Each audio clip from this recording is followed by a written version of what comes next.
Good morning, everyone. Before we begin, maybe we should do some housekeeping.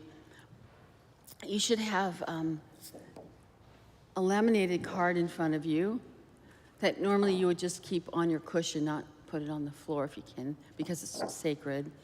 And then secondly, there's a handout that I'm giving everyone. You might have to share. It says 37 practices of a Bodhisattva. So I only had 16 copies. I wasn't sure how many people would be here. And I'm going to repeat everything on it. So, boy, people must be afraid of me today. I'm glad some of you are up front. So, just to let you know, if you're brand new and you would rather go to the beginner's class, there's a beginning Buddhism class going on simultaneously as this class. But you're more than welcome to stay here. Those classes repeat themselves about every 2 months. Okay, so usually before we begin any kind of teaching, we try and do some type of prayer and aspiration so that what you're about to do, you use in your body, your speech, and mind for a meritorious act. And we usually begin that with a prayer. So the prayer we're going to do is the shorter prayer on the laminate called Refuge. And this is a prayer most of us, as we become Buddhists, we say this every day. And normally you put your hands in prayer, the Anjali Mudra at your heart. It's sort of not flat, but almost like you have a gem in your hands, holding gently at your heart center. I'll hit a note, and then we'll all sing it together. And I don't care how you sound, it's what's from your heart. So, and if you'd rather just read it or just observe, that's cool.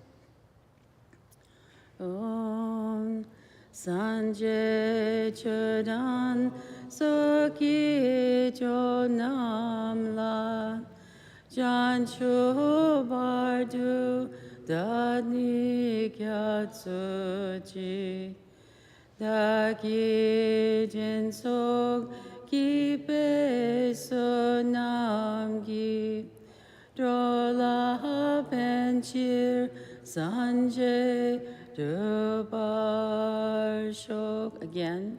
Sanjay Chodan Soki Chonam La Janchu Bardu Dani Kyatsuji Daki Jinsok Kipe Sonam Ki Dola Benchir Sanjay Dupar Shok. And in English, in the Buddha, the Dharma, and the Assembly Most Excellent, I take refuge until I reach enlightenment. By the merit of generosity and other good deeds, may I achieve enlightenment for the sake of all beings. So this prayer, it looks very simple, 4 little lines. Most of us kind of know it by heart because it's kind of a quick prayer and we like things quick. But it's very profound. It was written by Lord Atisha a very long time ago. The first 2 lines have to do what we're relying on. We're taking refuge. We're relying on the Buddha. The Dharma means what he taught. And the Assembly Most Excellent are the enlightened teachers that have gone down through the ages. So the Buddha was alive 500 years before Christ. So it's a pretty long lineage. And it says, I take in refuge until I reach enlightenment. So our goal is to become a Buddha. How do we do that? The next 2 lines. By the merit of generosity. And so these are the 6 perfections. This is just abbreviated. Where it says, by the merit of generosity and other good deeds means patience, contemplation. There's a whole stack of them, all 6 of them. May I achieve enlightenment for the sake of all beings. So you made the aspiration that what you're doing right now, may it be of benefit and may it help all beings. And I was recently transcribing a teaching and they were talking about the science of just even, 2 glasses of water, and where one you say really positive thoughts and the other negative thoughts, and there's a difference in the quality of the water. So it's kind of like right now, we've kind of shifted from rushing here, finding a seat, finding a parking space, finding a seat.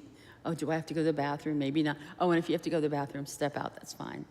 But then you come in and you do these prayers where suddenly you're now changing your entire attitude. Instead of everything about me, suddenly you've shifted so that you're caring about others. And that's kind of the power of prayer, both a written prayer and a prayer from your own heart. So I also like to remind you that before we begin any practice, we always focus on our aspiration, which has to do with what motivates us. So many times, it's just something from your heart. May I aspire to stay awake during the teachings, maybe learn something, maybe take something away I'll be able to reflect on later, maybe even a reference so that this can be blended into my life. And why am I doing that? Because so many other living beings don't have this opportunity to have calmness, clarity, peace. I couldn't imagine living in some of the places on earth right now. And our world appears to be really falling apart at this time. There's a lot going on. And in order to do practices, whenever we do them, we're encouraged to always, at the beginning, make the aspiration, may this moment in time be of benefit. If you want to be very clever, you could always say, from all times, from beginningless past till my future, may everything I do be of benefit. But at the end of our class today, we will dedicate all the goodness to all those wherever you feel there's need. So kind of how we begin and end things are very important in practice. So today's class, Lama Cathy, I'm so happy for her. She gets to actually, she's not on vacation. She's kind of on a Buddhist vacation, but I'm glad that she's at our monastery right now getting some special blessings, along with many other people. And those that have been on retreat like her will do other practices.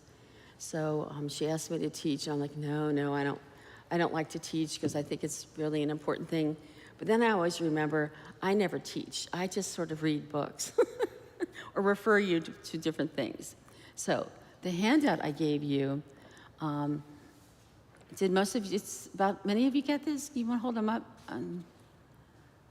Some of you got them. I'm so sorry, I thought 16 would spread out. I guess it didn't.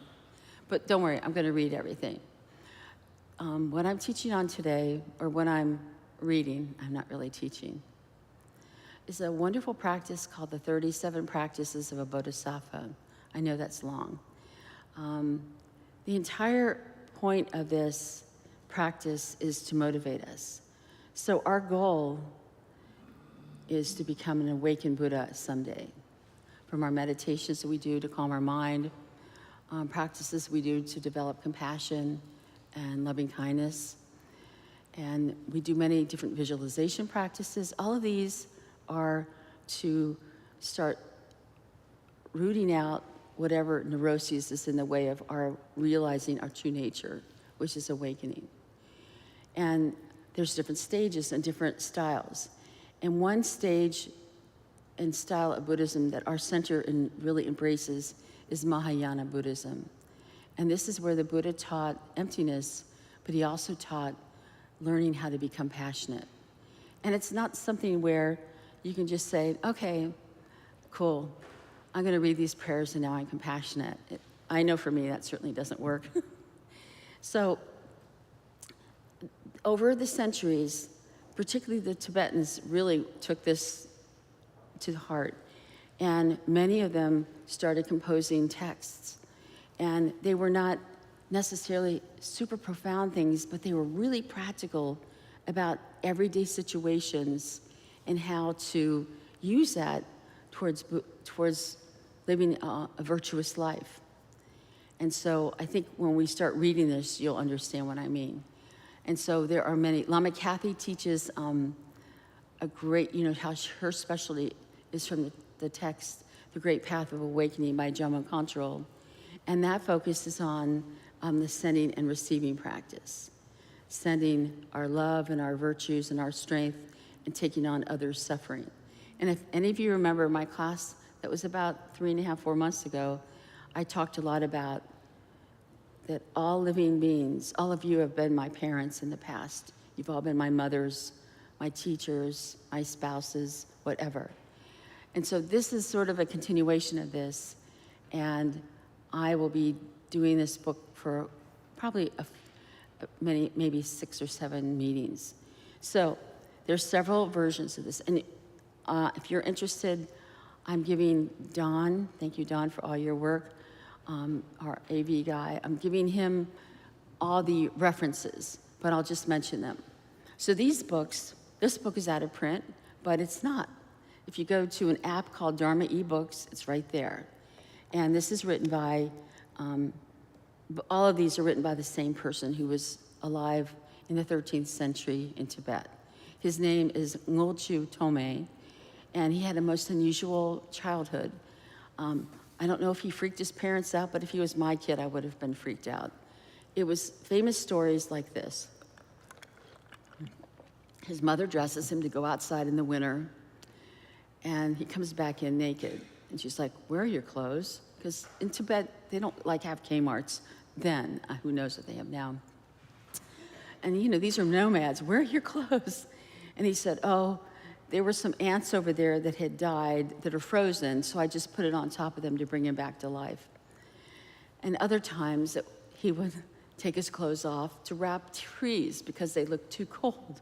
So from a very early age, he had an unusual gift of looking at what it's like to be on the other side, to see suffering in other situations and how to help them, either physically or to have very wonderful kind of inspirational thoughts towards them. So he is the author of this book, and he was like that throughout his entire life. And so what happens is the text in here is written in Tibetan, but I was very fortunate in India to study this text a great deal, but we translate it in all kinds of languages. And this one, and so there's the text, but then there's a commentary. Different teachers have incredible connection with this, or look up a lot of historical material from other commentaries, and they bring things together. This one was composed by Khenpo Ken Rinpoche, who just passed this week. He was 90, and he was in charge of the program that I studied within India. This one is called The Heart of Compassion, and this is the commentator, Thrangu Rinpoche, who is very famous, very, very wonderful, mostly Enigma teacher, but he has a lot of Kagyu taste, because our school is Karma Kagyu. And then the last reference I'm going to give is by His Holiness Yawa Karmapa, taught this class in New York in 2018, right before Khenpo Rinpoche passed. And it is on YouTube, and it's great. It's just called the 37 Practice. Just look up 37 Practices Karmapa, and there's 5 installments.